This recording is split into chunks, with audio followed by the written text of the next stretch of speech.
que sería la integral del EB. Entonces, ¿qué podemos decir de eso? Bueno, el cálculo trata principalmente de dos problemas: encontrar la tangente a una curva y hallar el área limitada por una curva, ¿cierto?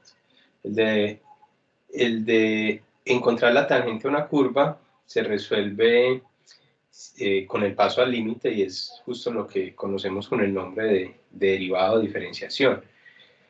Y el hallar el área limitada por una curva lo hacemos también utilizando el paso al límite, y es justamente lo que vamos a ver hoy, que es por medio de la integración, que es el tema que hablaremos, ¿cierto? En cálculo elemental, para hallar el área de una región limitada por la gráfica de una función definida claramente, tenemos que definirla dentro de un intervalo. Lo que hacíamos era dividir ese intervalo en un número de subintervalos, no sé, generalmente llamábamos n a ese número de subintervalos, y entonces a la longitud de cada uno de esos subintervalos los llamábamos delta xk.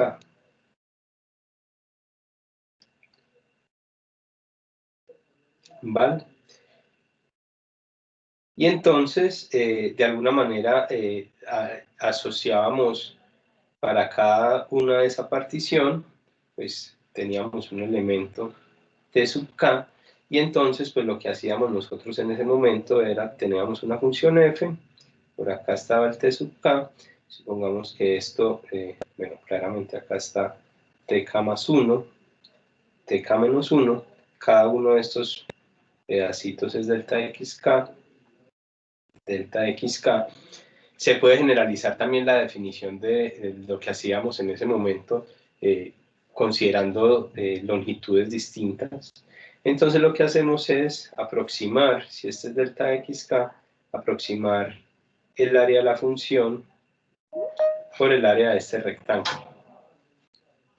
Vale, pues entonces a partir de eso, si nosotros tenemos n subintervalos o n rectángulos, lo que vamos a hacer es que esa área se puede escribir como la sumatoria de k igual 1 hasta n, bueno, o mejor antes de eso, ¿cuál es el área de ese rectángulo? Pues bueno, es base, que es delta x sub k,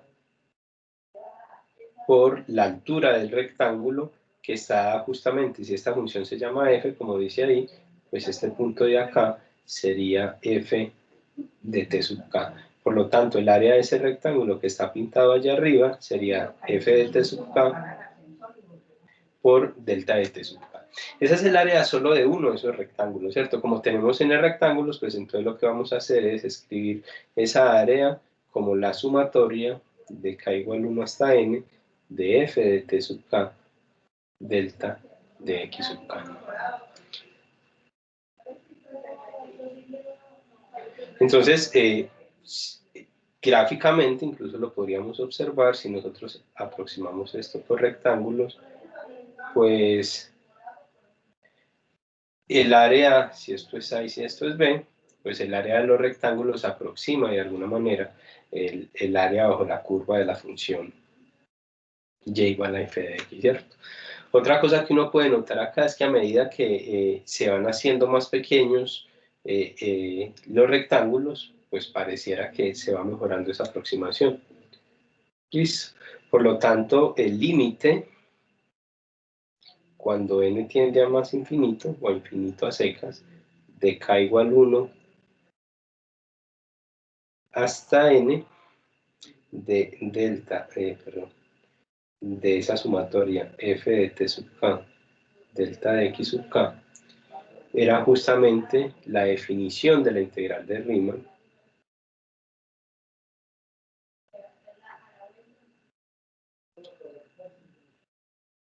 o de la integral de Riemann, ¿vale?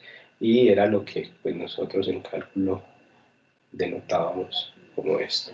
En resumen, la integral de a a b de f de x, pues se puede escribir como el límite cuando n tiende a más infinito. Recordemos que n es el número de los subintervalos de de la sumatoria de k igual 1 hasta n de f de t sub k por delta x sub k.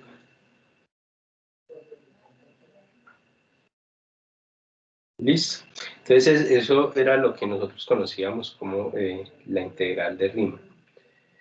Más adelante pues seguiremos precisando nosotros esta definición en el sentido de Riemann-Stieltjes, ya que una es más general que la otra. Bueno, pues tanto esos dos conceptos de derivada integral e integral se presentan por caminos verdaderamente diferentes, y es un hecho notable que resulte que ambos conceptos estén relacionados. Entonces, por ejemplo, consideremos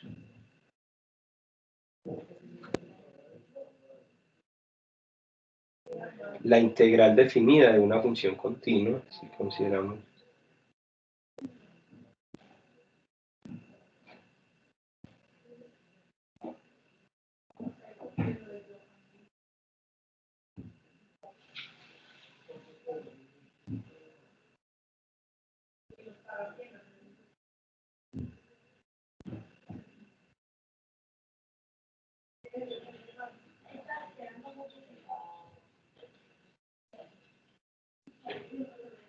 si consideramos la integral definida de una función continua f como una función de su límite superior, es decir, si nosotros llamamos f de x como la integral entre a y x de f de t de t, entonces f posee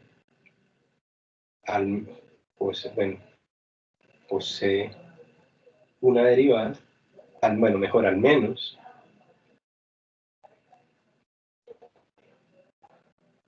una derivada, y pues esa derivada va a ser f' de x y coincide justamente con la función f de x. ¿Qué hemos probado acá? O sea, ¿qué prueba este resultado? Este resultado pues justamente prueba que la diferenciación y la integral son funciones inversas, son operadores inversos. Entonces tiene mucho sentido siempre que uno le van definiendo algún operador, no sé, cuando hablábamos de suma aparecía el inverso de la suma, que era la resta. Cuando hablábamos del producto aparecía el cociente, cuando hablábamos de exponentes aparecía el logaritmo, y pues la diferenciación y la integración pues también van con esa misma idea, ¿cierto? Que una es la inversa de la otra dependiendo cómo se mire. ¿Listo? Es justamente este resultado el que recibe el nombre de uno de los teoremas fundamentales del cálculo integral, porque el otro es el que nos permite a partir de la antiderivada evaluar una integral definida en los extremos, evaluar una integral definida como la diferencia de la antiderivada evaluada en el extremo superior menos la antiderivada evaluada en el extremo inferior, siempre que el extremo superior sea más grande o igual que el extremo inferior. Listo, eso es más o menos como un resumen de lo que recordemos todos de cálculo integral. Pero pues nosotros acá en este capítulo, o en esta sección, en esta parte de la clase, realmente lo que nosotros queremos es considerar un concepto más general que el de Riemann, que es justamente la integral de Riemann-Stieltjes o Stieltjes, que involucra dos funciones f y alfa. Entonces, la notación para ese tipo de integrales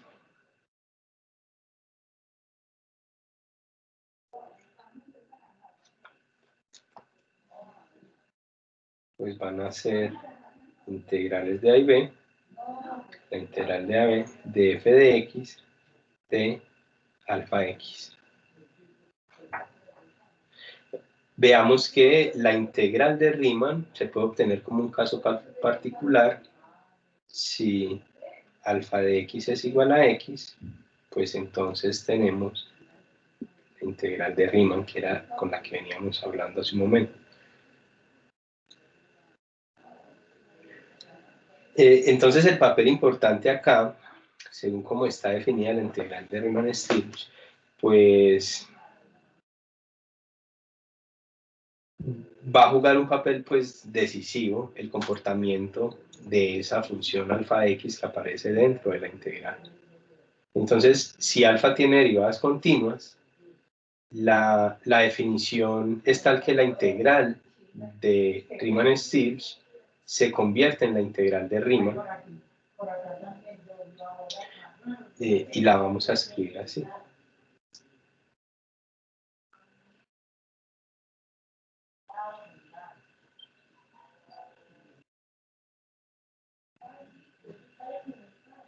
Y esto mucho lo hemos visto y es lo que aparece también con el método de sustitución en la integral de Riemann que usamos en cálculo.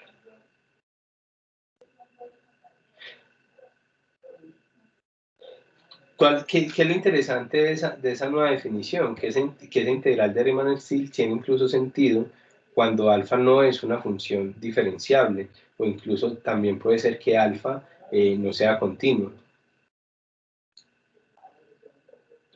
Y pues es realmente útil cuando nosotros trabajamos con funciones discontinuas alfa. ¿Listo?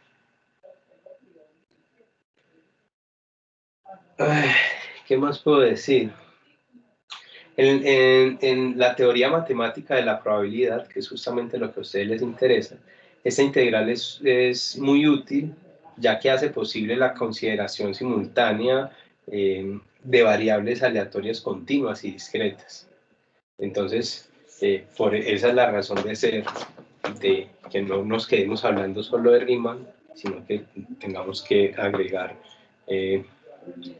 un nuevo ingrediente a esa definición de la integral.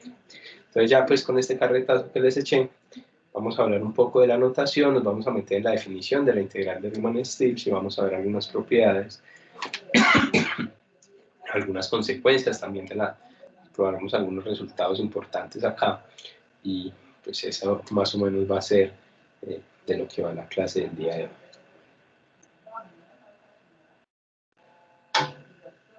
Entonces, es importante que para abreviar vamos a de alguna manera establecer alguna notación y terminología que utilizaremos pues a lo largo de esta sección, y vamos a trabajar siempre con intervalos cerrados y acotados a B, es decir, vamos a trabajar con intervalos compactos o con subconjuntos compactos de los reales.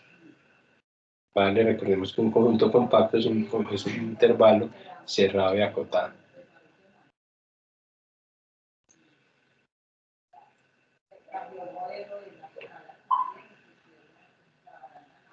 Y cada vez que nos aparezcan a nosotros funciones como f, g, alfa, beta, pues vamos a trabajar siempre, vamos a considerar esas funciones reales y definidas sobre el compacto o sobre el intervalo cerrado AB. ¿Listo?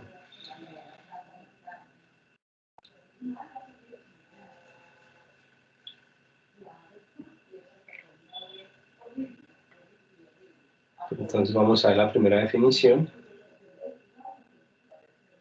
Estaba así un poco tratando de resumir todo de esta parte ahí, para no quedarme mucho tiempo hablando tanta cosa. Entonces vamos a dar la primera definición. Una partición P del intervalo cerrado AB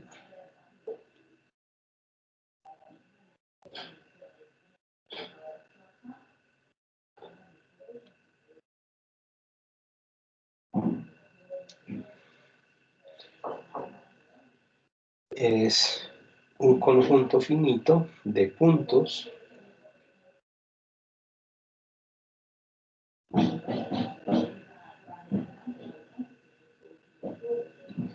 de la forma P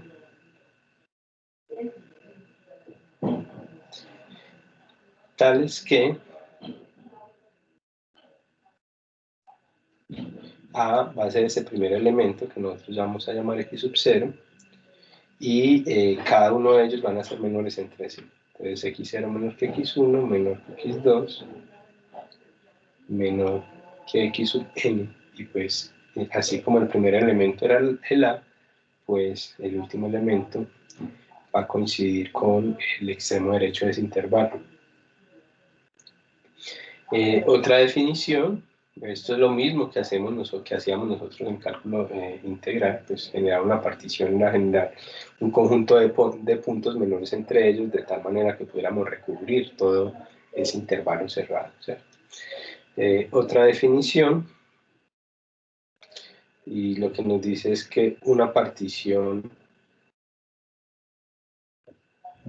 llamémosla P' de ese intervalo cerrado AB, es más fina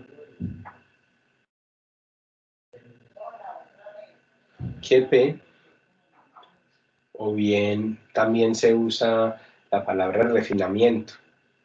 Si hacemos un refinamiento de P, pues tenemos una partición más fina de ese que la anterior partición, ¿cierto? Y si P está contenida en P'.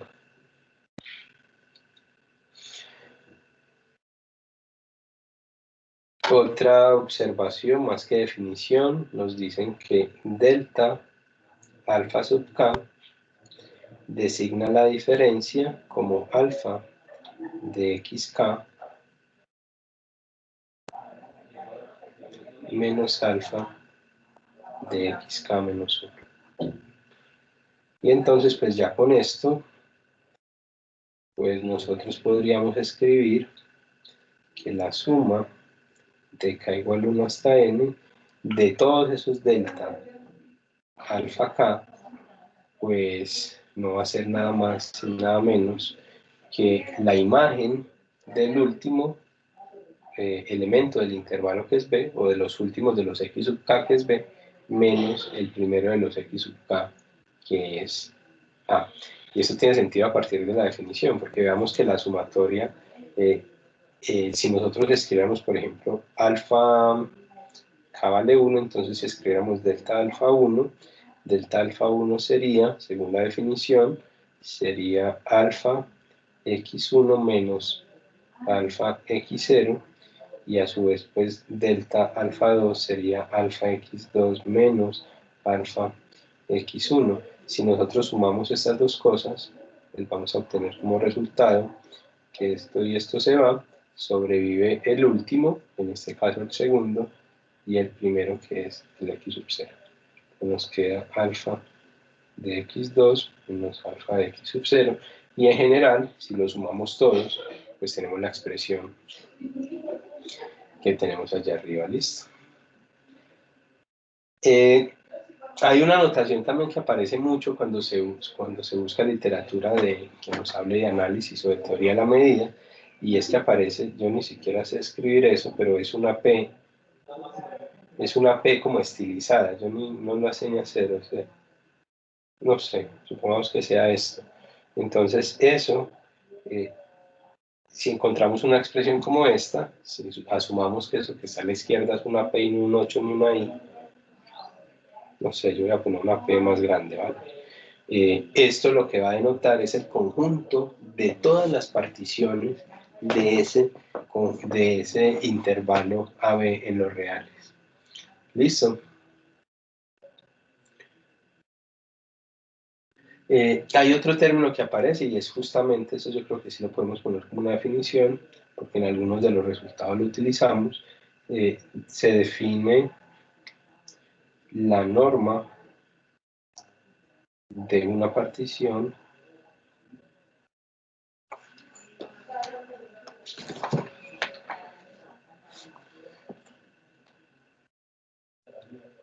como la longitud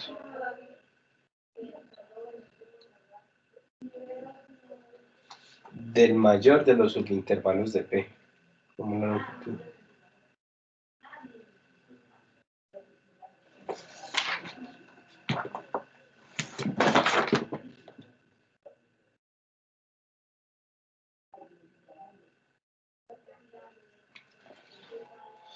Y pues la notación es la norma de P, la usual, la que usamos siempre para norma. ¿Listo? Entonces, si nosotros tenemos una partición P' que es más fina que la partición P, entonces, pues, desde el punto de vista de normas, pues esta desigualdad se invierte, ¿cierto? Porque la longitud de los intervalos en P' son más pequeños que la longitud de los intervalos en P. Entonces tendríamos esta relación. Bien. Entonces ya una vez tenemos esto, podemos enunciar la definición de la integral de Riemann-Stieltjes. Vamos a considerar, pues, si hablamos tanto de particiones, empecemos considerando una partición.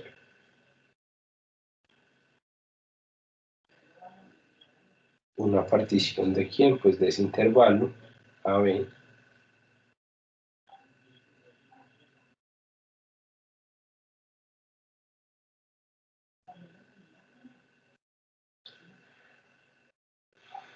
Y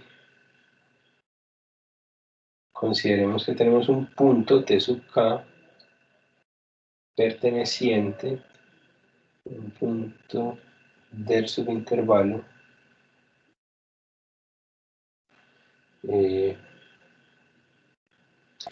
xk menos 1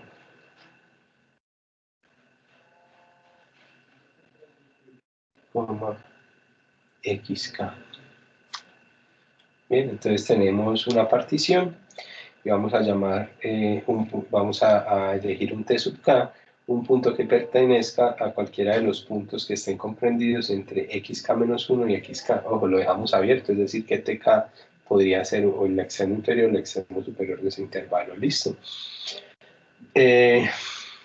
Como tenemos n subintervalos, pues tendremos n valores de T sub K, y esto de alguna manera es para generalizar el concepto de la integral, ya que cuando la definición que dimos así rápidamente de esa integral al inicio de la clase de hoy, nosotros estamos utilizando como T sub K el extremo izquierdo, por ejemplo en la gráfica que yo hice, o el extremo derecho, ¿no? Entonces se puede generalizar esa definición y no fijarnos en uno de los puntos extremos del intervalo, sino como tomar punto de referencia para la altura de la función, cualquier punto dentro de ese subintervalo. ¿Listo? Entonces, una suma de la forma, perdón, S de P F alfa se puede escribir como la sumatoria de K igual 1 hasta N de F de T sub K delta alfa sub K. Entonces una suma de la forma tal se llama una suma de Riemann Stieltjes. Porque siempre escribo si me equivoco. Stieltjes. Así, ¿cierto? Stieltjes. Ok, listo. Se llama una suma de Riemann Stieltjes de F respecto de alfa.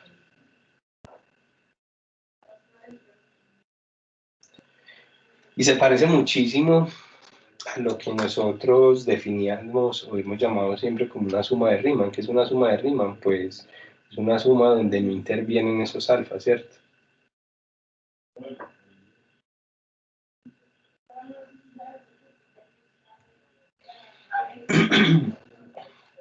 Listo. Vamos a ver una definición entonces. Fijémonos que acá en esta suma de Riemann aparecen los tres ingredientes: la partición, la función y alfa. En la suma de Riemann-Stieltjes. En la suma de Riemann solo estaría la partición y la función f, ¿cierto? Entonces, definición, diremos que f es Riemann integrable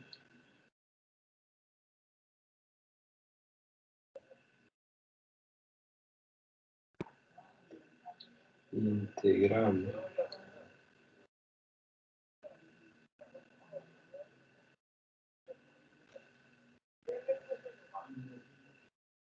respecto de esa función alfa definida en el intervalo AB, y escribiremos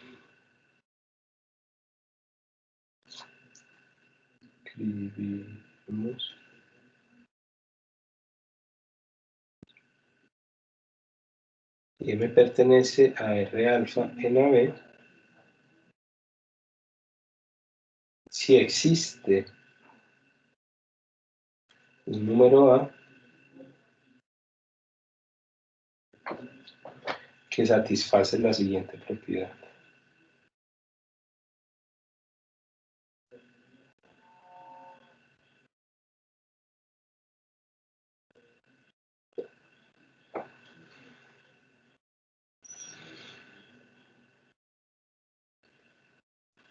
Entonces, ¿qué es lo que nos dice? Y aquí es donde ya va a aparecer, pues, a partir de la definición, eso pues lo podríamos interpretar nosotros como un límite. Entonces dice, para cada epsilon mayor que 0, existe una partición P que depende de ese epsilon,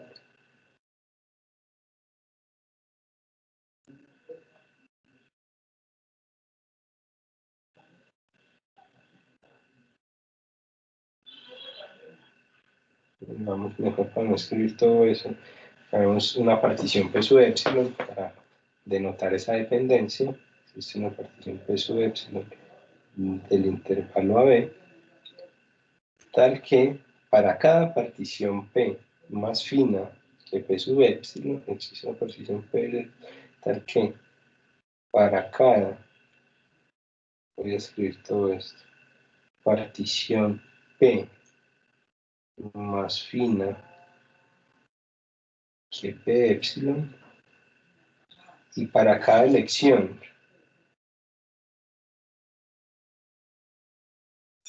recordemos que aquí hay varios elementos, está la partición y hay un alfa, ¿cierto? O los elementos que están en cada uno de esos intervalos que lo hemos llamado T sub k. Y para cada elección de los puntos T sub k,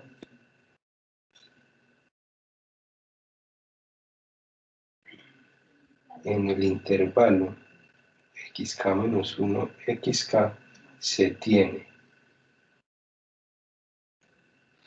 que estamos en funciones reales, entonces vamos a trabajar aquí con valor absoluto, que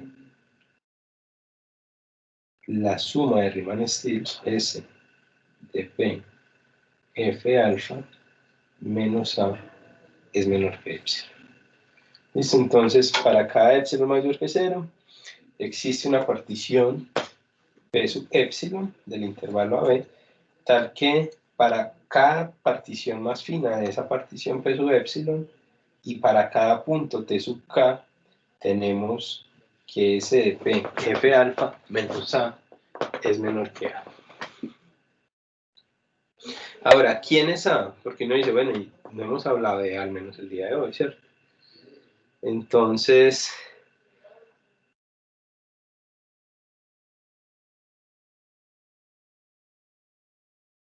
para cada epsilon, si la escribí bien, esto lo voy a verificar un momento.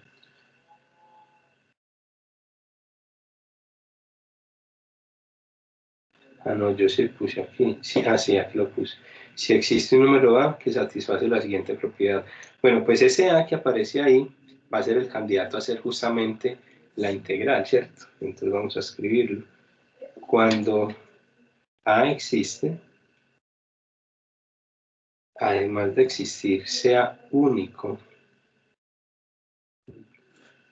se representa, o lo representaremos, cuando A existe y es único, lo representaremos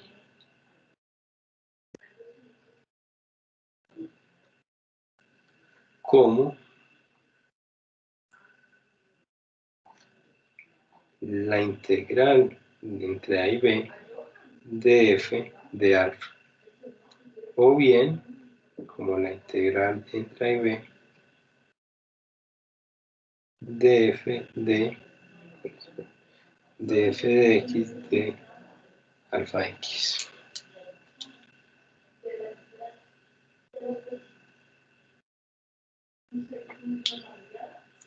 Entonces cuando A existe es único, la representamos como, y obviamente pues en ese momento como existe, pues ya estamos garantizando la existencia de esa integral.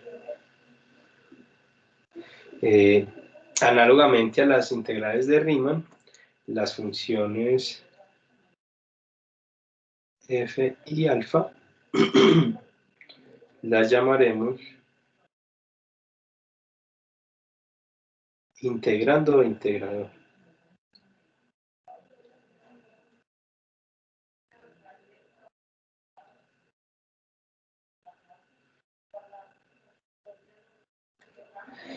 F será el integrando y alfa, esa función alfa de x, será el integrador. Entonces nuestro integrador, cuando estamos en integrales de Riemann, simplemente es x, ¿cierto?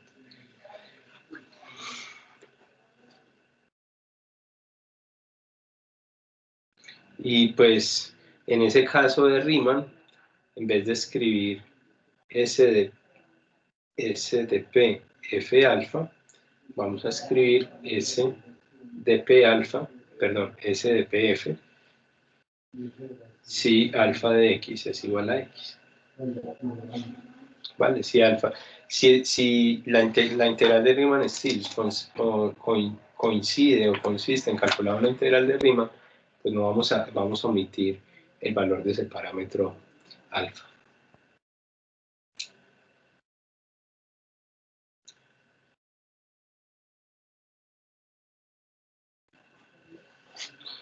Listo.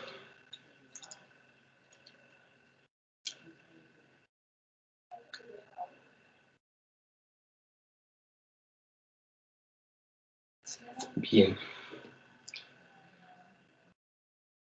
Vale, entonces ya dimos la definición, recordemos de la definición que siempre partimos de una partición del intervalo AB, la partición la llamamos P, y a partir de esa partición definimos una sumatoria, ¿cierto?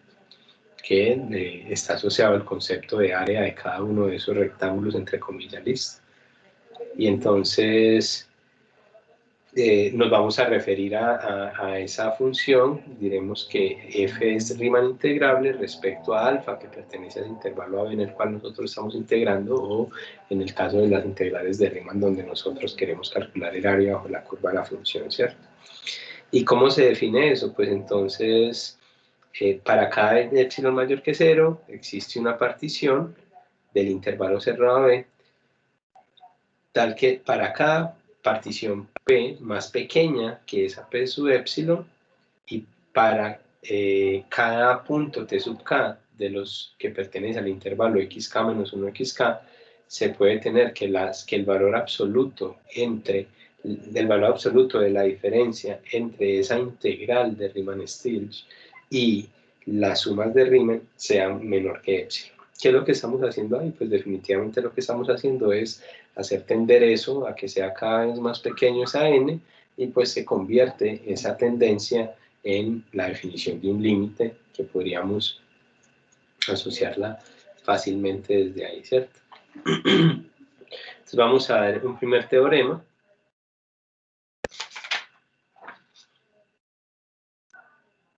Y tiene que ver pues justamente con eso que hablábamos ayer de la linealidad de los operadores, o de la linealidad de los límites que se heredan las derivadas, que vamos a heredar ahora en las integrales. Entonces el teorema nos dice que si f es Riemann integrable, o es de clase R alfa, también dice algunas personas, o simplemente pertenece a R alfa,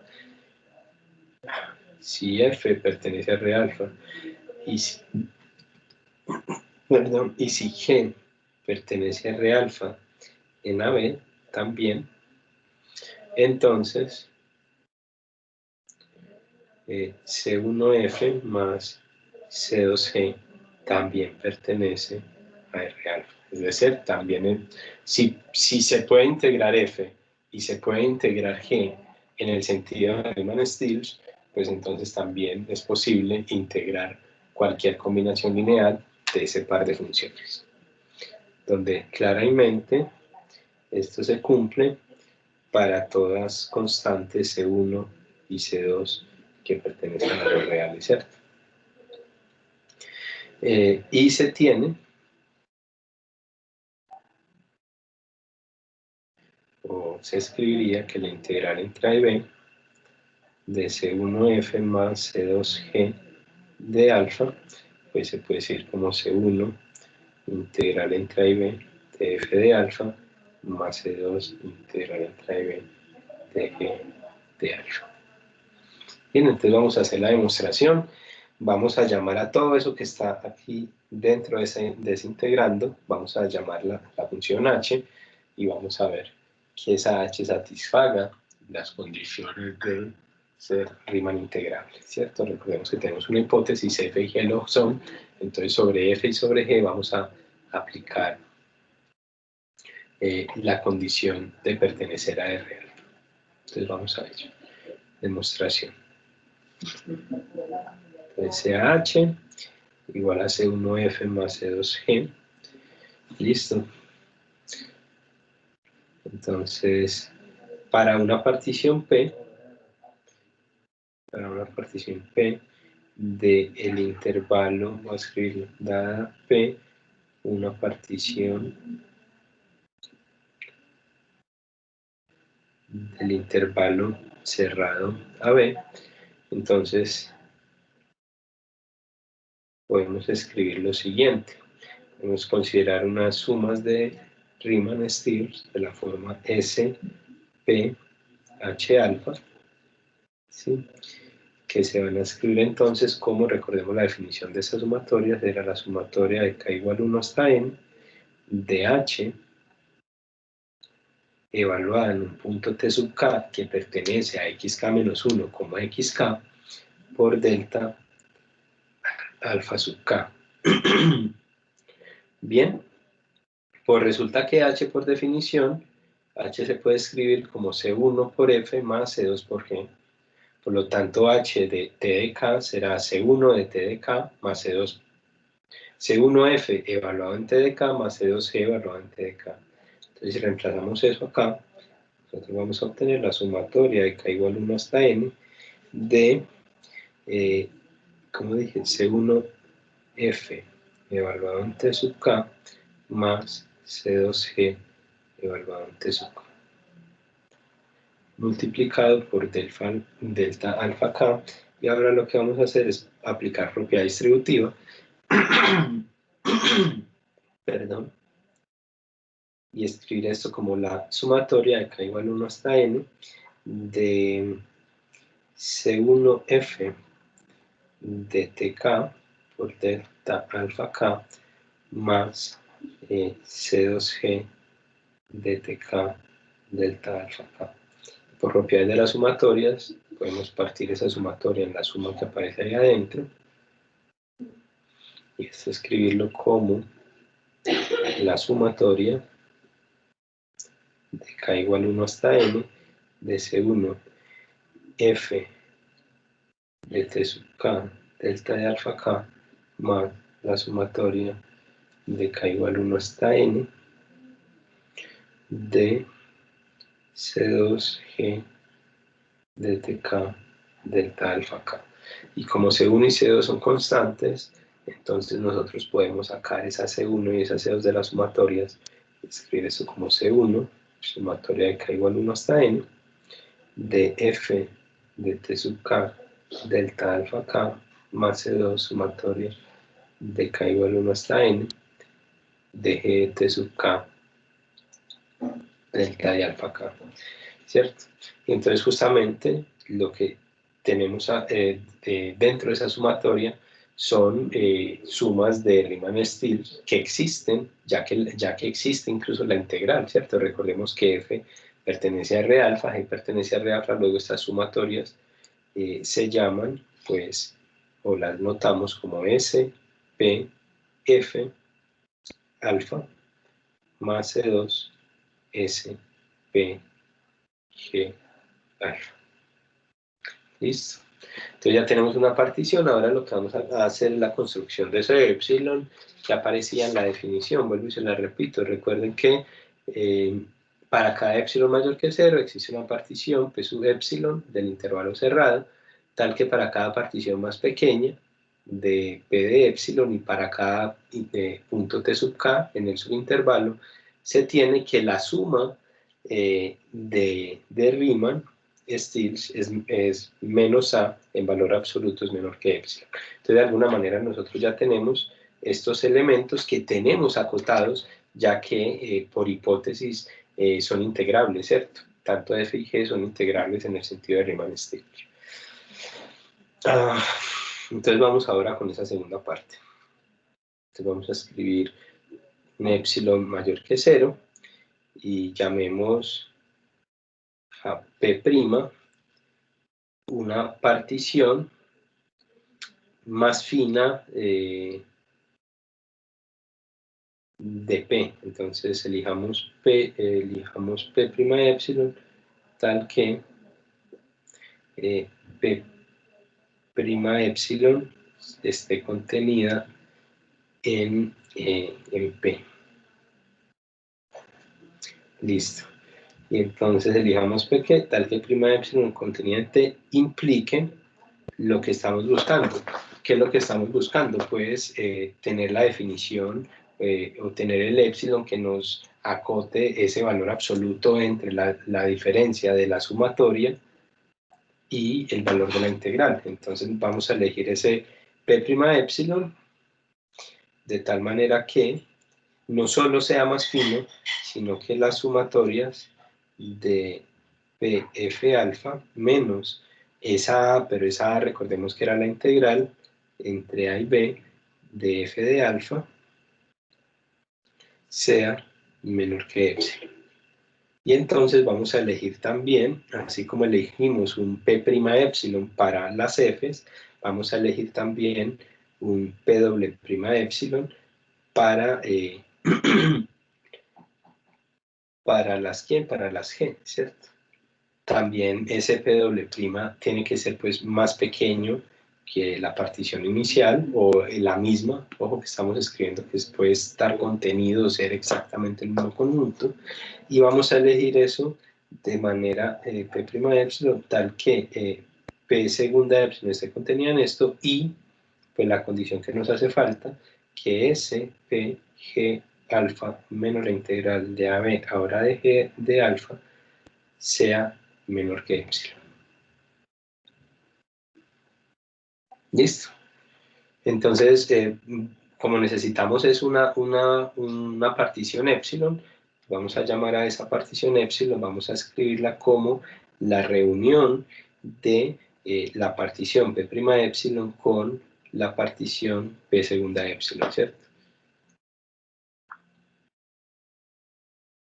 Entonces, esa P sigue siendo como la unión, recordemos que cada una de ellas está contenido, tenemos esto, está contenido en P, y P segunda también está contenido en P, entonces pues P de epsilon también está contenido en P. También es una partición más fina que P. Si hay elementos que se repiten, se excluyen y queda más fina que ella. Entonces, para P, una partición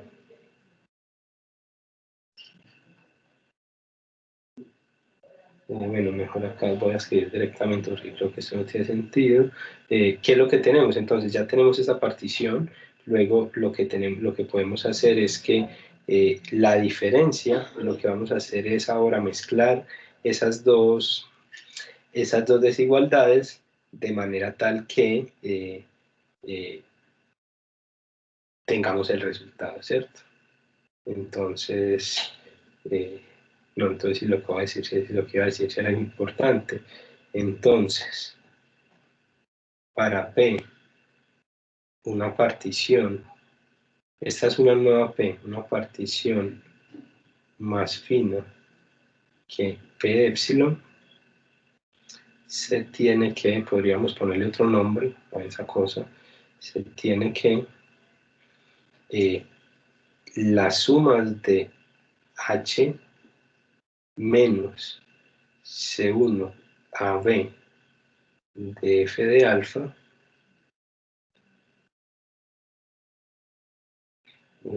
es un H, bueno, vamos a ir escribiendo menos C2, la integral de AB de G de alfa, pues esto va a ser menor o igual que ¿quién? Pues va a ser igual, menor o igual por un lado, va a ser igual, menor, igual que C1 épsilon.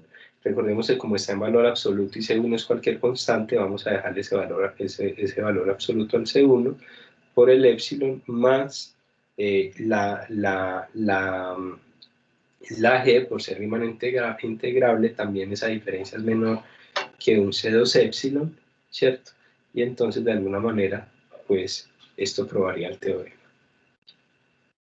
Bien, uno podría factorizar esto así, escribir épsilon como épsilon por C1 más C2, y entonces lo que hacemos es definir un nuevo épsilon, que hicimos una prueba igual ayer, entonces definimos un épsilon,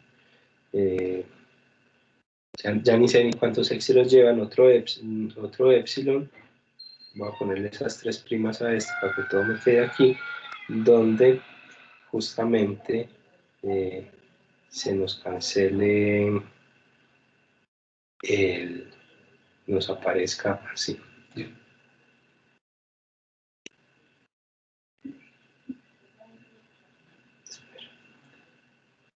Voy a llamar ese 3 épsilon como épsilon partido la suma de C1 más C2 en valor absoluto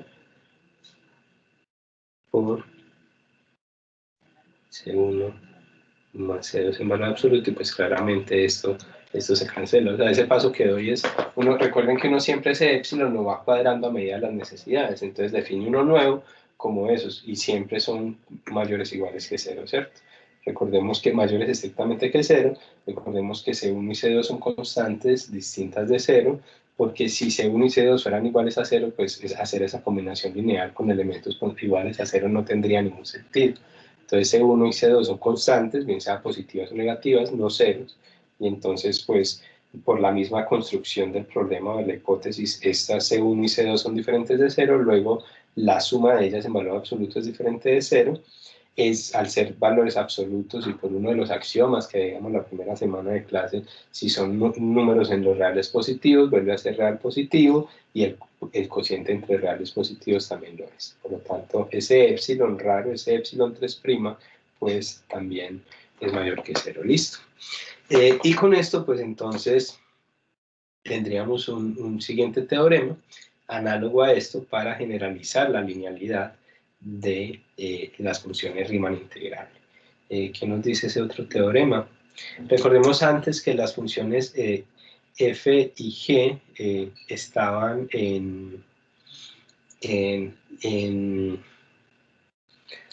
f y g estaban en R de alfa ambas, ¿cierto? Entonces, ¿qué pasa si ahora nosotros tenemos, recordemos que aquí aparecen tres ingredientes, P, F y alfa, ¿cierto?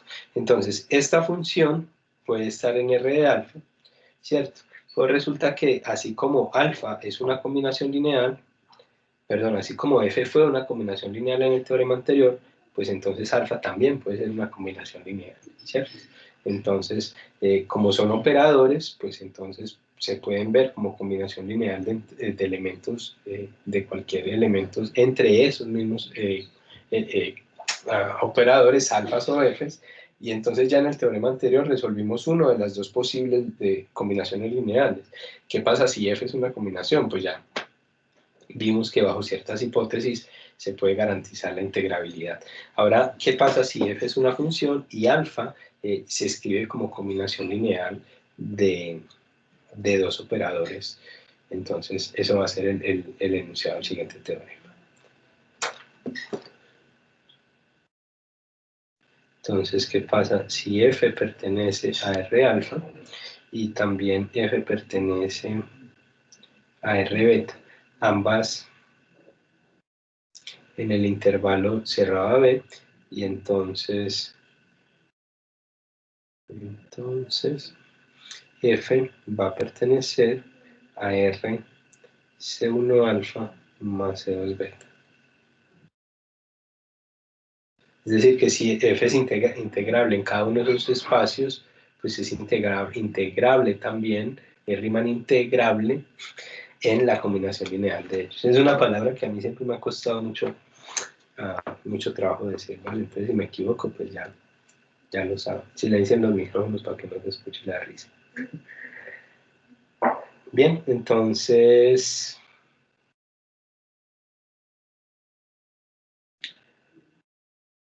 F está en esto, y pues lo que uno diría es que la integral entre b de f de, voy a escribir más pequeño, la integral entre b de f, ahora el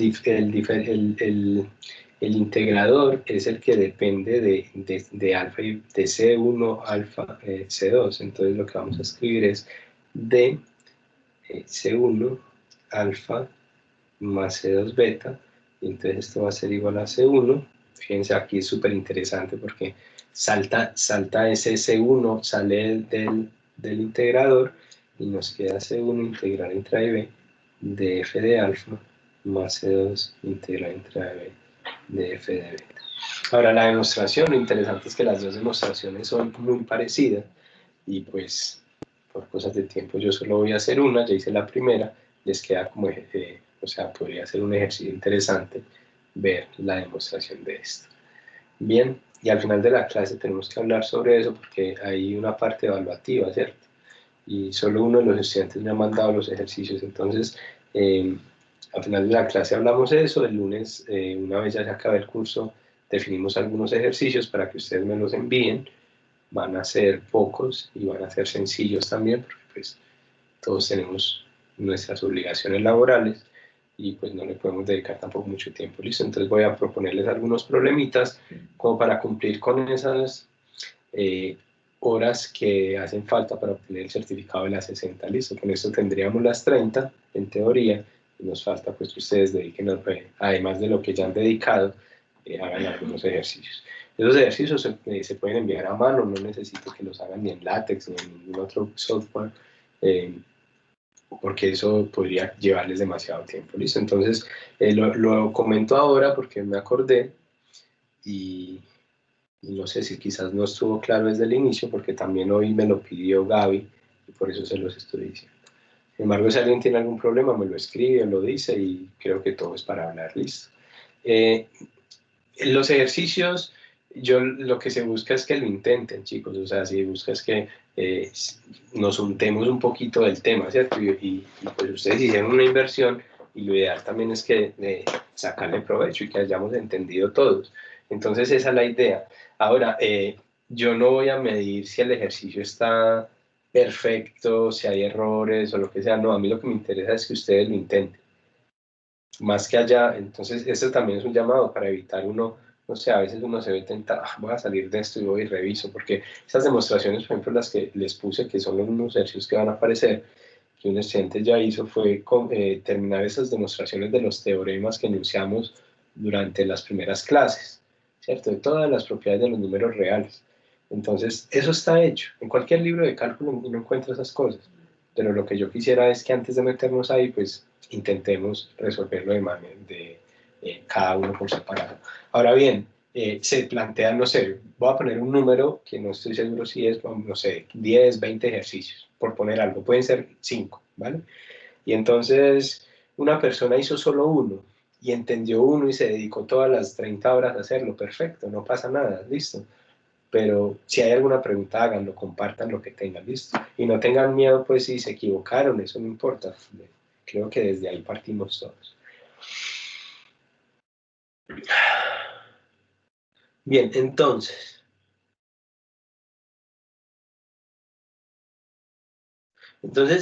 ya como para cerrar esta parte de la linealidad,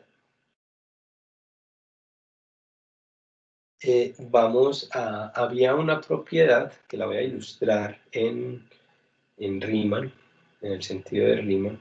Nosotros tenemos por acá una función f, nosotros tenemos una función, un intervalo cerrado b, esa función continua, ¿no? No sé qué. Entonces, poníamos algún punto en el interior de ese intervalo, en el abierto de AB, un punto interior al intervalo cerrado AB. Y entonces lo que hacíamos era, como son áreas, pues uno dice, bueno, pues el área total se puede escribir como la suma de dos áreas, ¿cierto? Pues resulta que esa área total se escribía como la integral entre a y b de f de x de x. Ojo, que estamos en Riemann, ¿vale? Y pues del concepto de área, pues nosotros podemos dividir esa área en tantos pedazos como queramos y al final lo único que tenemos es hacerlo. Si en particular la dividimos en un pedazo, pues lo que hacíamos era que la integral entre a y b de f de x se podía hacer como la integral entre a y c, ese punto intermedio, de la misma función f de x más la integral entre c y b de la función f de x de X. Y eso tenía un nombre en ese momento, y de hecho acá se llama igual, se llama la propiedad de aditividad de las integrales, ¿cierto? Entonces lo que vamos a enunciar es un teorema, vamos a demostrarlo, que es la propiedad de aditividad con respecto al intervalo de integración de las integrales de Riemann-Stieltjes. ¿Listo?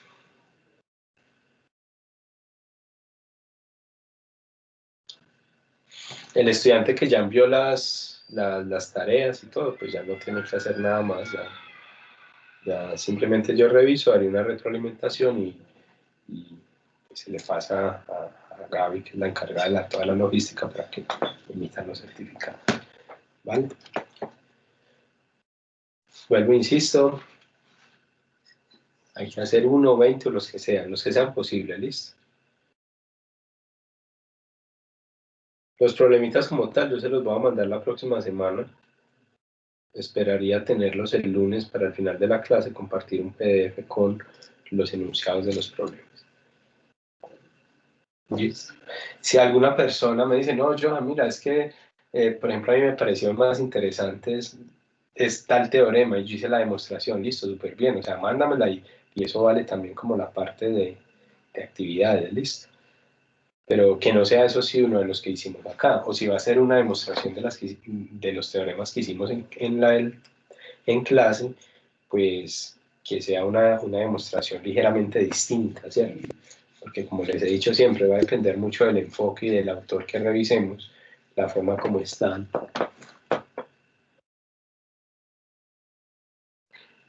de cómo están presentados. Claro, Diego, como les digo, el lunes, al final de la clase, les comparto un PDF. ¿Listo? Y entonces ahí fijamos los plazos. O sea, a medida que vayan teniendo, me los mando. Pero son los primeros teoremas de no sé, quizás clase 1 y clase 2. ¿Te parece bien, Diego? Entonces, el lunes yo les envío eso. Escrito, yo les hago un documento en PDF y se los comparto. A ti, gracias. Bien, entonces, supongamos que C es un elemento en el intervalo abierto, como lo habíamos enunciado antes. Entonces,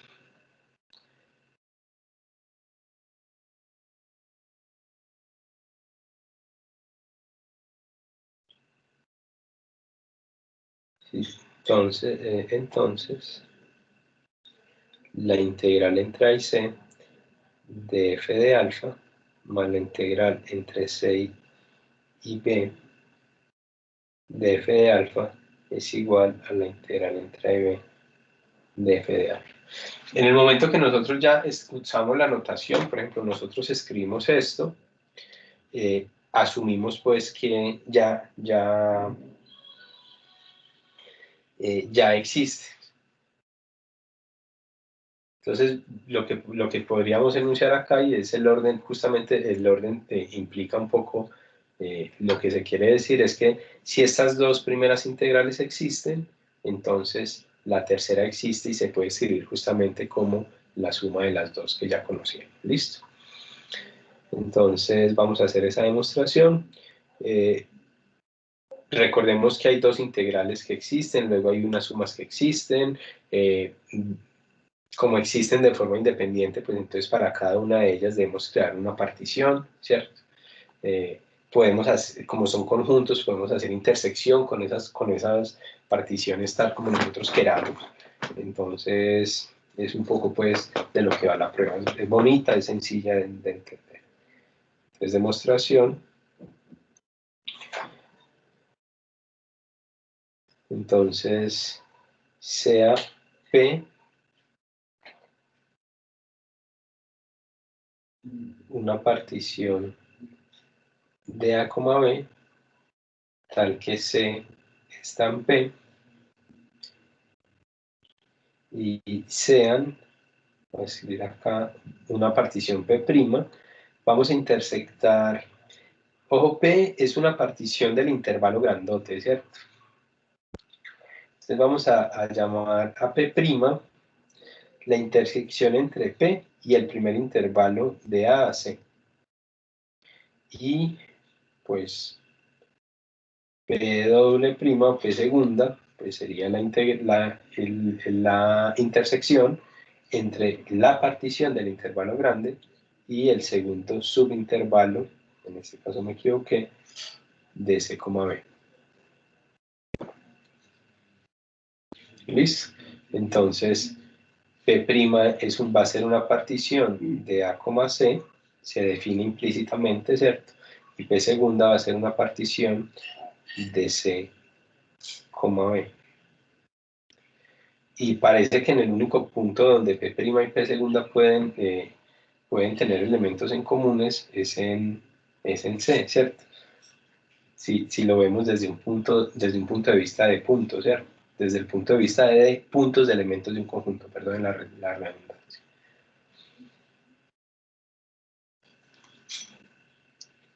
Entonces, ¿cuáles son las sumas de Riemann-Stieltjes asociadas a estas particiones?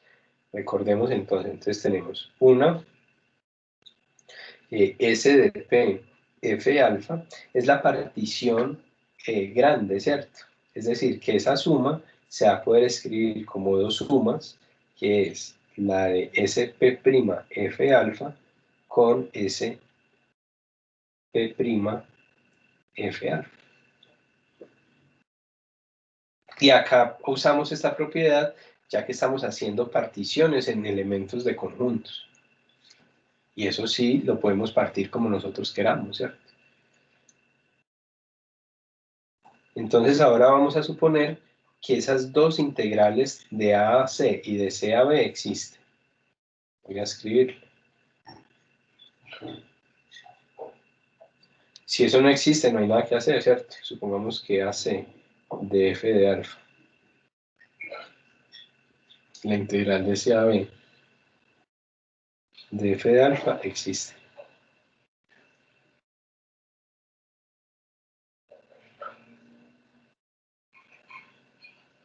Entonces vamos a empezar a construir los épsilon a ver qué necesitamos. Entonces, dado épsilon mayor que 0, existe una partición del intervalo AC, ¿sí? ¿Cuál es la partición del intervalo AC? Pues P'.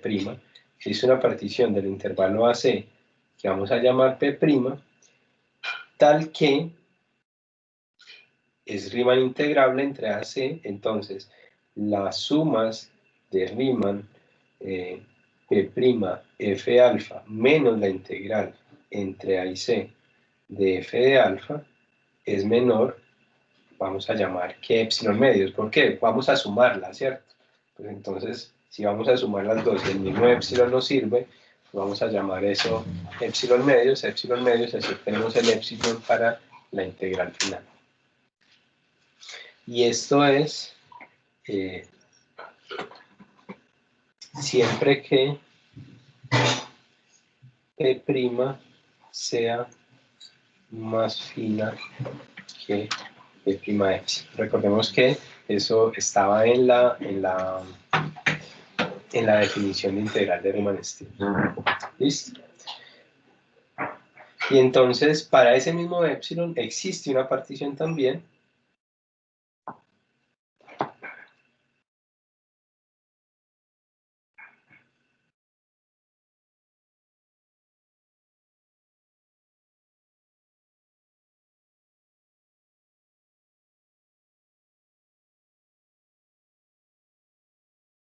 P doble prima epsilon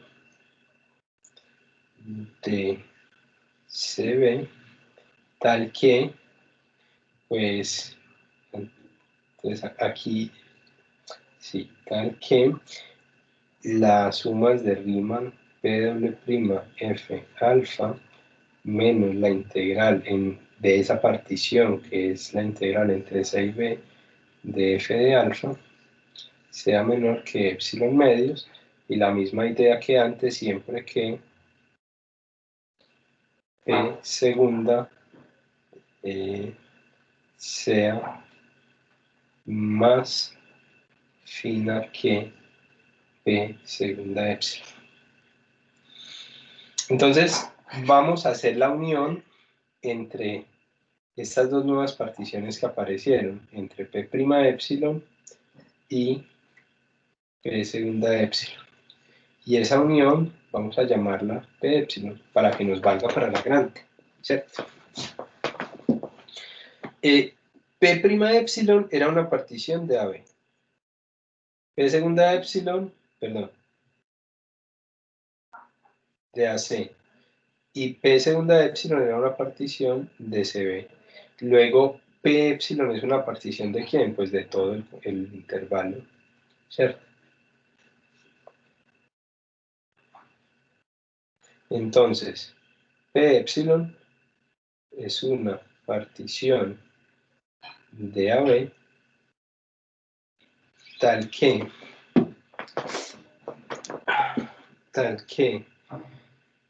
si P es más fina que P epsilon, se verifica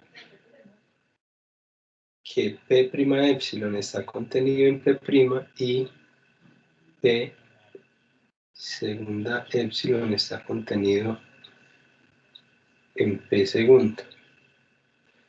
Por lo tanto, si la P es más fina que P epsilon,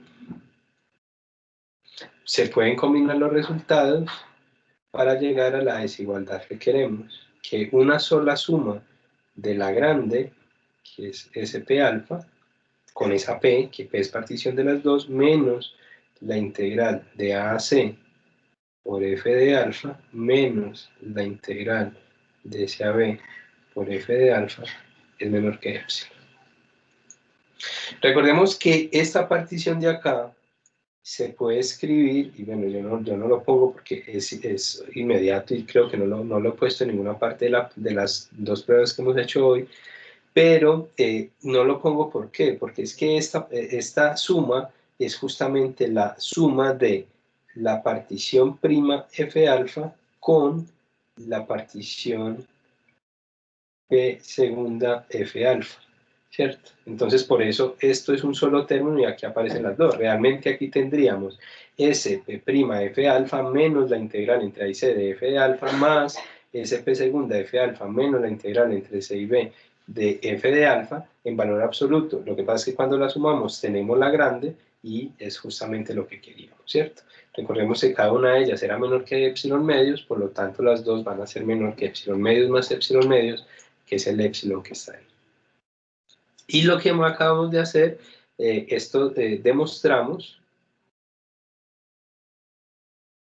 que la integral entre A y B de f de alfa existe si las dos anteriores existen, si entre A y C y C y B existen, y además que es igual a la integral entre A y C de f de alfa más la integral entre C y B de f de alfa.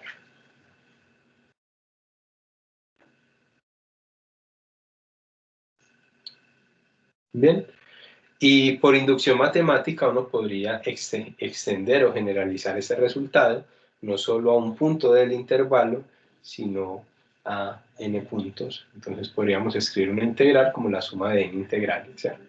Y lo que hacíamos era ir aplicando 2 a 2, ir asociando 2 a 2, aplicamos este teorema, asociamos otros 2 y 2, aplicamos este teorema así hasta que reduzcamos toda esa integral. ¿Listo?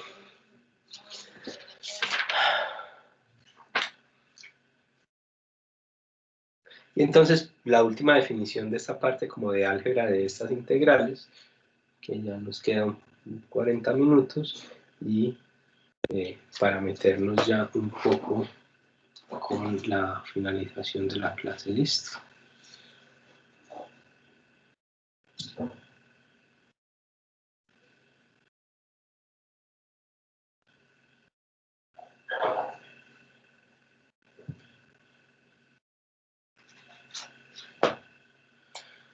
Bien, entonces definición nos dice si A es menor que B, definimos la integral de AB de f de alfa como la integral de, perdón, voy a poner la integral de BA de f de alfa como la integral de A hasta B de f de alfa, pero lo que hacemos es que lo hacíamos también en Riemann, el precio que se pagaba de intercambiar los límites de integración era un menos, ¿cierto? Y entonces siempre que claramente la integral de A y B de f de alfa existe. Y pues la otra definición tiene que ver con el concepto de área bajo la curva, pues la integral entre A y A de f de alfa la vamos a llamar cero. Lo que esperamos pues es que parece ser que la integral de Riemann-Stieltjes es más general que la integral de Riemann, ¿cierto? Por lo tanto,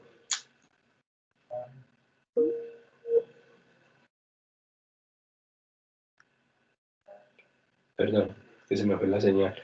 Les decía que la integral de Riemann-Stieltjes es más general que la integral en el sentido de Riemann, y por lo tanto lo que buscamos es que se siga manteniendo esas propiedades, ¿cierto? Si particularizamos a alfa x igual a x, pues queremos que las cosas se mantengan, ¿cierto?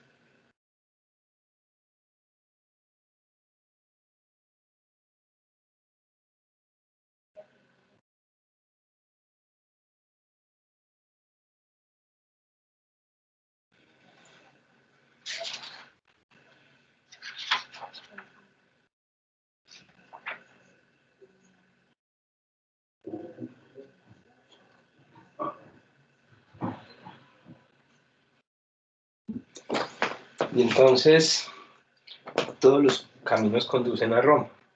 Y es que en el siguiente resultado que vamos a presentar, lo que vemos es que podemos reemplazar de alfa por alfa prima de x en la integral, y siempre pues que ese de alfa sea diferenciable o derivable, ¿cierto? Entonces lo que vamos a hacer nosotros acá es reducir la integral de Riemann-Stieltjes a la integral de Riemann a secas, y pues entonces muchas de esas integrales que nosotros sabemos hacer, pues acá también funcionan, ¿cierto?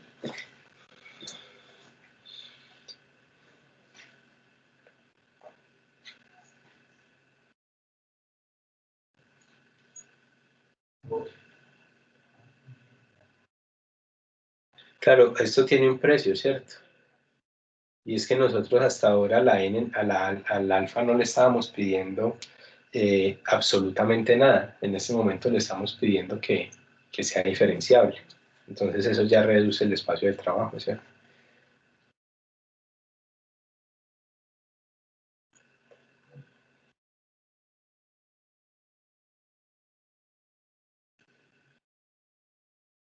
Entonces supongamos que alfa es Riemann integrable en un intervalo cerrado a B, y supongamos que alfa posee por lo menos una derivada, que es la que necesitamos nosotros acá. Si tiene más, no nos importa, pero al menos que se pueda derivar una vez.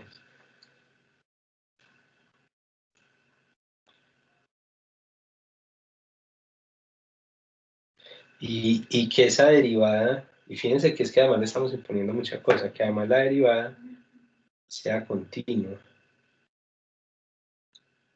posee por lo menos una derivada, esto creo que sobra, continua en el intervalo cerrado. Entonces, ¿qué es lo que vamos a concluir nosotros? Entonces existe la integral de Riemann, ojo, Riemann a secas, ¿no? Que nosotros llamamos la integral de f de x, alfa prima x de x, la integral de Riemann existe y se cumple que, pues, justamente lo que decía al inicio, que la integral de Riemann-Stieltjes se reduzca al cálculo de una integral de Riemann.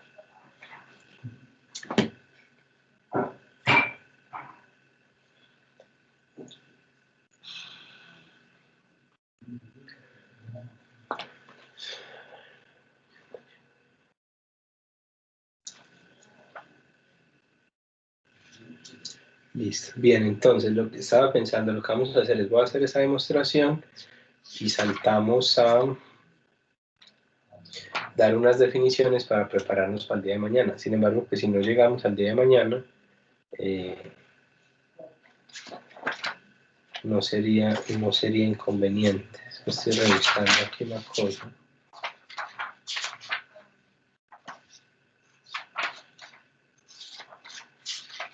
No, de hecho, yo creo que hoy podríamos quedar con... Se me había apuntado algo. Hoy podemos quedar con esto.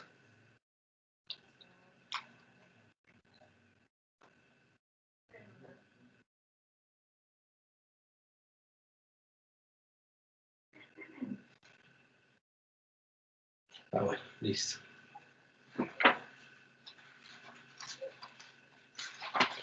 Bien. Vamos a hacer la demostración.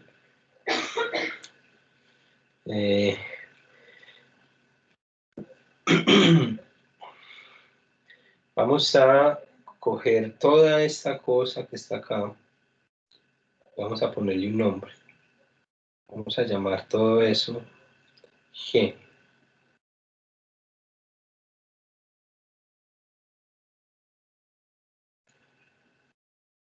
Y entonces le escribamos las sumas de Riemann asociadas a G. Ojo, de Riemann solo, ¿vale? No de Riemann-Stieltjes. Es decir, estamos asumiendo alfa x igual a x. Y entonces lo que tenemos acá es la suma clásica, SPG, va a ser igual a la suma de k igual 1 hasta n de g de tk delta xk. Vale, pues resulta que g de tk, según la definición de arriba, sería f de tk alfa prima de tk por delta xk. Bien.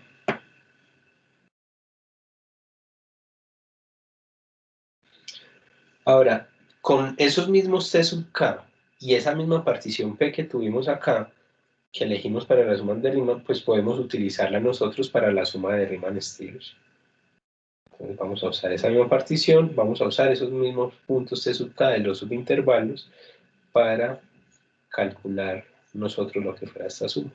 Entonces la suma de k igual a 1 hasta n de f de t sub k, solo que esto se reduce a un delta de alfa k.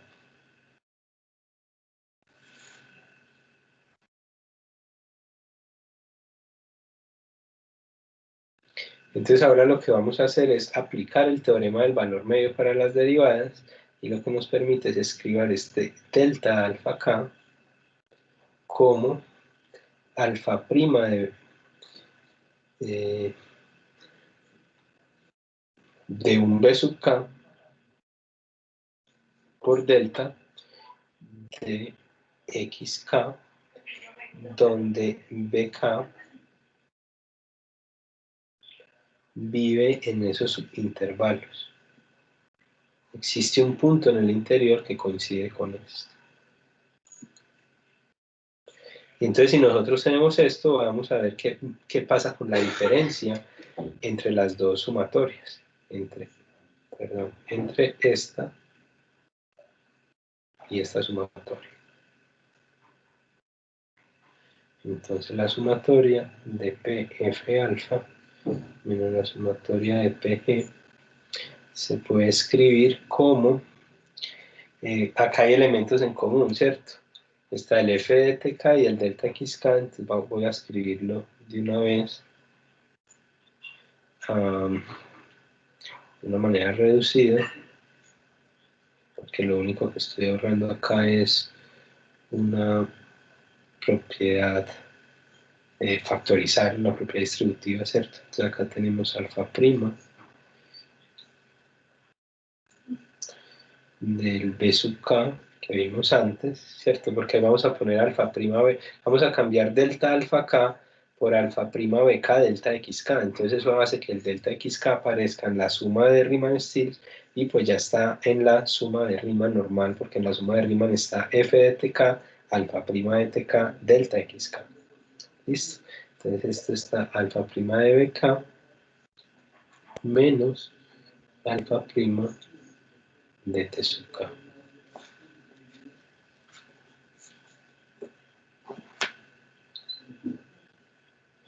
Esas f son funciones reales en un intervalo, ¿cierto? Entonces, esas funciones f, siempre recordemos que habíamos dicho que esas funciones que están definidas en intervalos compactos, siempre están acotadas. Entonces, vamos a suponer que conocemos el nombre de la cota. O vamos a decir simplemente que f de x es menor o igual a m, ¿cierto? Es decir, que una cota para f de x es m. Y esto que se cumple siempre, en cualquier momento que nos movamos en el intervalo AB.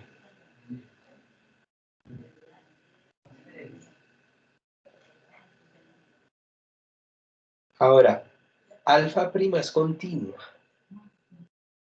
Entonces, por la definición de continuidad,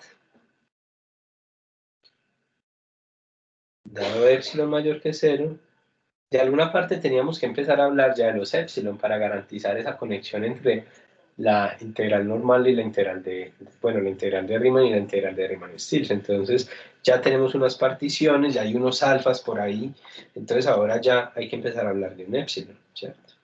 Entonces, ¿de dónde lo vamos a sacar? Pues vamos a aprovechar la continuidad de alfa prima. Entonces, dado epsilon mayor que 0, existe un delta mayor que 0, tal que, bueno, ese epsilon solo depende, perdón, ese delta solo depende de ese epsilon, tal que si la distancia, esto puede sobrar, de x a y es menor que delta, entonces la distancia de alfa prima de x menos alfa prima de y, ojo que la función, aquí va la función evaluada en este punto y la función evaluada en este, pero la función de la cual estamos aprovechando la continuidad es alfa prima, por lo tanto la función que aparece en ambos es alfa prima de x, alfa prima de y, es menor que epsilon, y vamos a escribir esto así, partido 2m por b menos a, ¿y eso por qué? Para que cuando empecemos a sumar y a multiplicar, pues las cosas vayan apareciendo. Y cosas importantes, ¿qué signo tiene todo esto de acá? Esto de acá tiene que ser positivo, será positivo si epsilon es mayor que 0. 2 claramente es positivo. M lo estamos definiendo positivo, ¿cierto?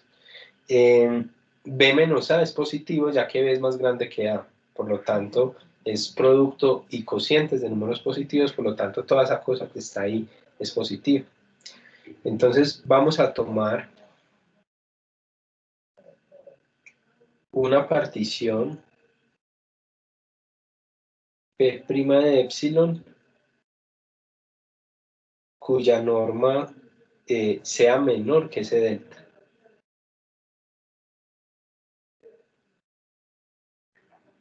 ¿Para qué? Para que satisfaga esa condición, no solo XY, sino que cualquier elemento que pertenezca a la partición. Pero necesitamos una más fina, entonces, para cada partición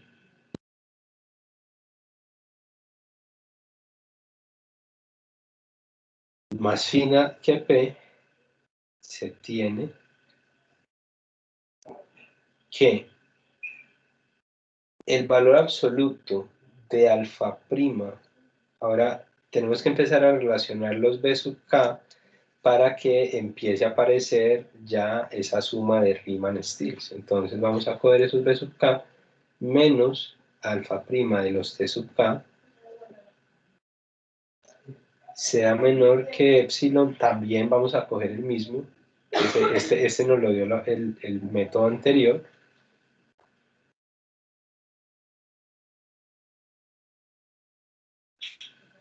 Entonces, ¿qué es lo que queremos? Pues bueno, que el sumar eso, que si nosotros comparamos la suma entre P, F, alfa con la suma entre P y G, pues sea menor que epsilon medio. Recuerde que la M está acotada a las alfa prima. Nosotros ahora estamos relacionando a las alfas. Ahora, hay algo que no hemos utilizado. Una de las cosas de las hipótesis y la más importante, bueno, todas son importantes, pero es que F es Riemann-Stieltjes integrable. Entonces, para esta va a existir una partición que nos va a permitir conectar con las particiones anteriores.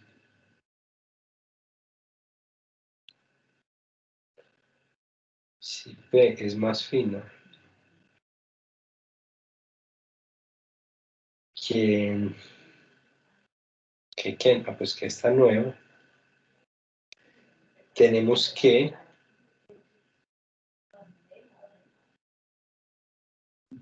las sumas de Riemann-Stieltjes comparado con la integral de Riemann-Stieltjes sea menor que epsilon medio. Y entonces, lo que nosotros sí podemos ver es que si llamamos a P epsilon, acá volvemos a la demostración anterior, como la unión de esas dos particiones que aparecieron,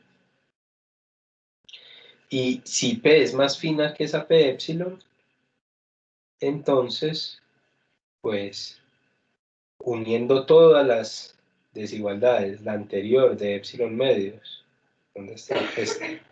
Que nos relaciona P con G, y P, F alfa, pues entonces lo que nosotros tenemos es que S de PG menos la integral de AB de F alfa también es menor que epsilon. Entonces, ¿qué es lo que representa esto? Pues es que esto lo que nos dice es que esto lo que nos está diciendo es que las sumas de Riemann coinciden con la integral. Era justamente lo que nosotros queríamos demostrar.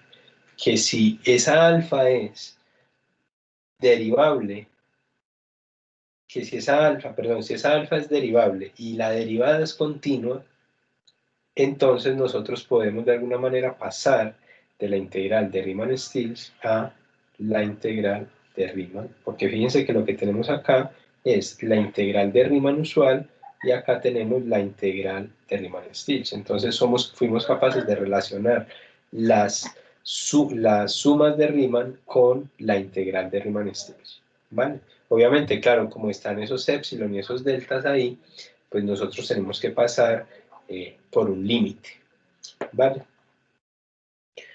Y entonces, aquí ya nos vamos a empezar a preparar para mañana, que nos quedan como 15 minutos, y es hablando de integrales superiores, integrales inferiores. ¿Listo?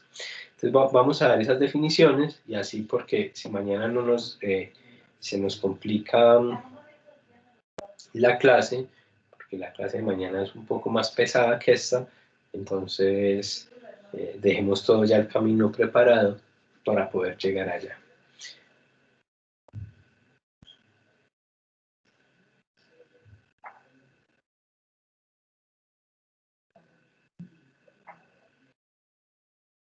Listo. Entonces, hay algo que yo quiero definir antes.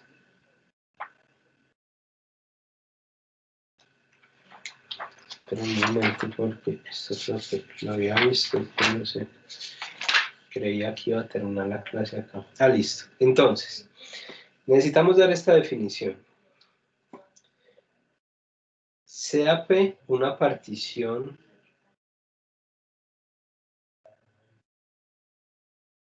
del intervalo AB, sea M sub KF igual al supremo de los f de x, tales que x está en cada uno de los subintervalos.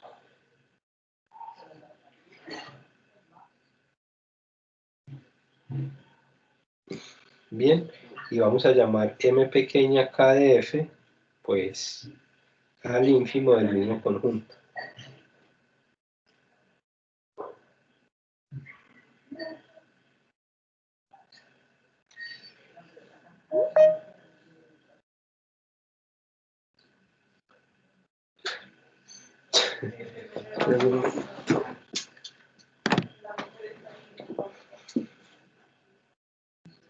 Listo. Entonces, los números UPF alfa igual a la suma de k igual 1 hasta n de mkf delta alfa k y L de PF alfa igual a la misma de antes, pero ahora con los ínfimos, MKF delta y alfa K, los llamaremos respectivamente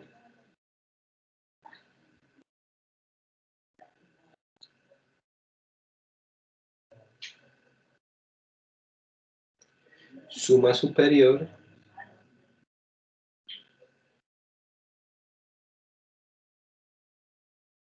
e inferior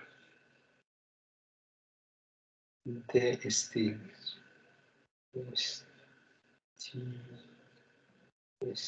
¿Cómo es? Stitches. Suma superior e inferior de Stitch de F con respecto a alfa.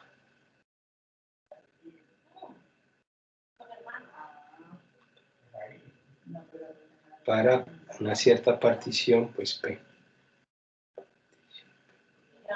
Bien, ¿cómo construimos esto? Esto lo vamos a usar mucho mañana, ¿listo? Entonces, creamos un conjunto donde MKF grande, o sea, vamos primero. Cogemos todas las imágenes de los elementos de cada uno de los intervalos, ¿cierto?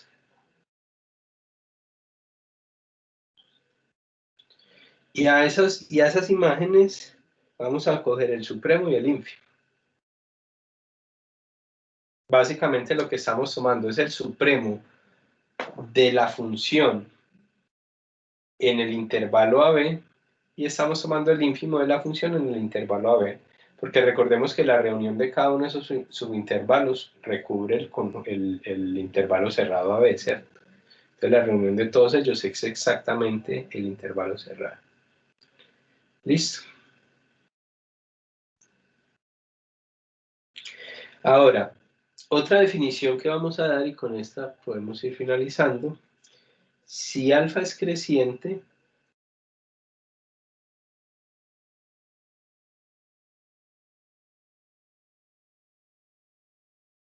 las diferencias delta alfa k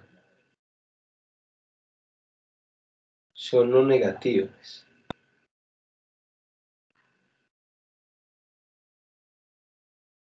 Y entonces Por simplicidad,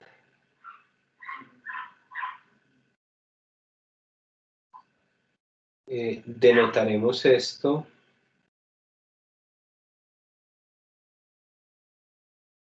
como alfa rayita arriba en AB, que lo leeremos, alfa es creciente en AB.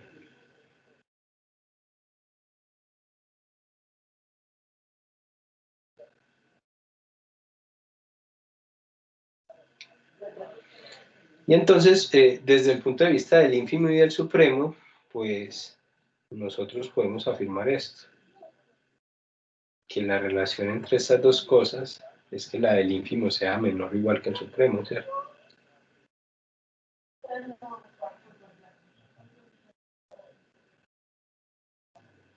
Ahora, si esta alfa es creciente en AB,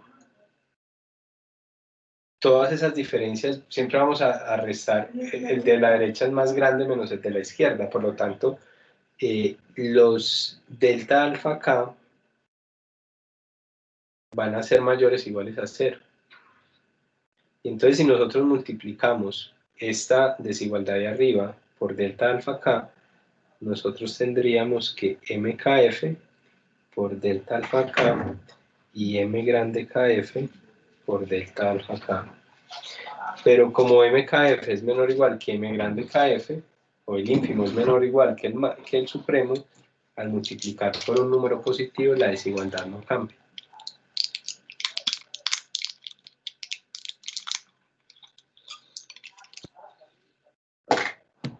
Y entonces, esto es lo que nos permite, al igual que en las sumas de Riemann,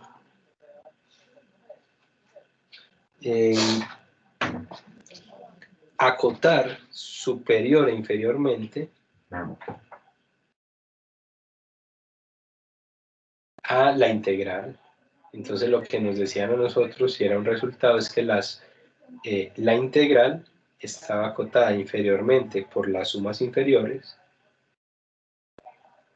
y superiormente por las sumas superiores. Si lo vemos esto desde el punto de vista de los rectángulos inscritos y circunscritos, pues claramente los que están inscritos tienen menor área que la integral bajo la curva y los que están circunscritos tienen mayor área que la integral bajo la curva. Entonces de alguna manera se verificaría esto. Pero la razón es justamente esta relación que estamos dando nosotros acá.